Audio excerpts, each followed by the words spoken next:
Hey, morning, y'all.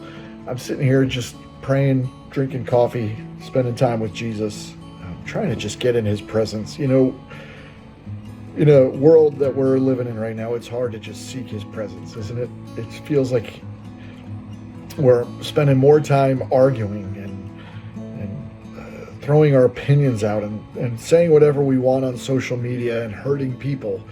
And I think about that in the context of our just world right now, and especially in our country, where politics is kind of ruling the day. There's some people that are conservative, some are liberals, some are Republicans, some are Democrats. And I've been thinking about it. It's okay to have an opinion on politics. It's okay to think about what you believe and where you stand on things. But I've noticed that there's become just this centralized argument of I have to be right and I have to convince you of my opinion about who's the better candidate. And I've been thinking about the book of 1 Samuel. In the book of 1 Samuel, Samuel's gotten older. He's a prophet of the Lord, but he's getting older, and he appoints his two sons as the next prophets. And in this time, his two sons are actually pretty corrupt. So they start taking bribes and not executing justice the way God would have them do it. And so the elders of Israel come to Samuel, who's kind of still their guy, and they say, look, if this is what's going to happen when you're gone, just tell God to give us a king. And so Samuel goes to the Lord and he says, well, they want a king.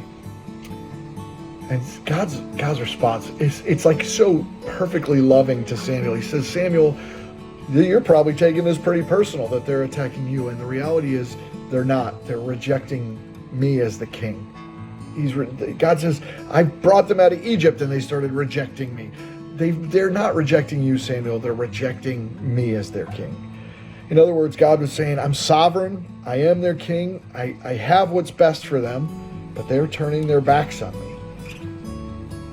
And he says, go tell them that if they want a king, their king is going to put their sons and daughters into servitude, basically. He's going to have them fighting in their armies and taking money from them and taking crops from them, and their daughters will serve in their kingdoms and stuff like that. And Samuel goes to the Israelites and says, look, God says that he's the one king you need, but you keep fighting for a man king, who's basically what God is saying is who's broken, who's a sinner, who needs a king just as much as you guys do.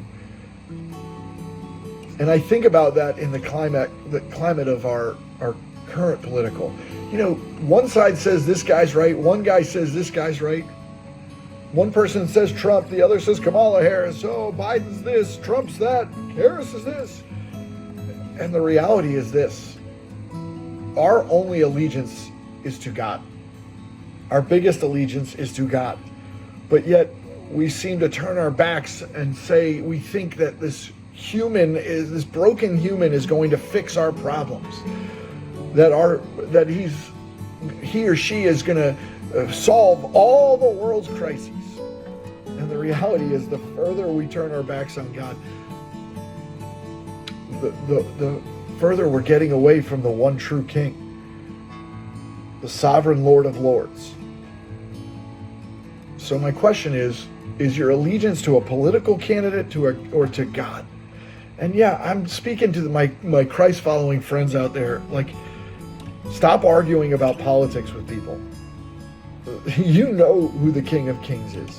You know who the Lord of Lords is. You can sit confident that he is in control, that he loves us, he knows what's happening, he created this earth, he has a plan for it, and yet we still think that we know better by casting a vote.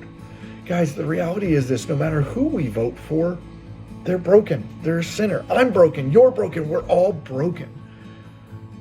And the only thing that fixes that brokenness is a relationship with Jesus Christ. The only thing that saves us from our brokenness is a God who loves us. He is the King of Kings. Now, I'm not telling you not to vote. I'm not telling you not to have an opinion, but don't let it rule your life. Don't let it destroy relationships. Don't let it separate you from people who you love and that love you. Don't put your identity in your political standings. Don't put your identity in a candidate that will ultimately fail you in some way, shape, or form. God is the only one who never fails us. He's our firm foundation. So I just want you to think about that as you interact with people about politics. Don't let it consume your heart, your mind, and your thoughts. Maybe there's somebody that you know that needs to hear this. Tell them to go read 1 Samuel 8.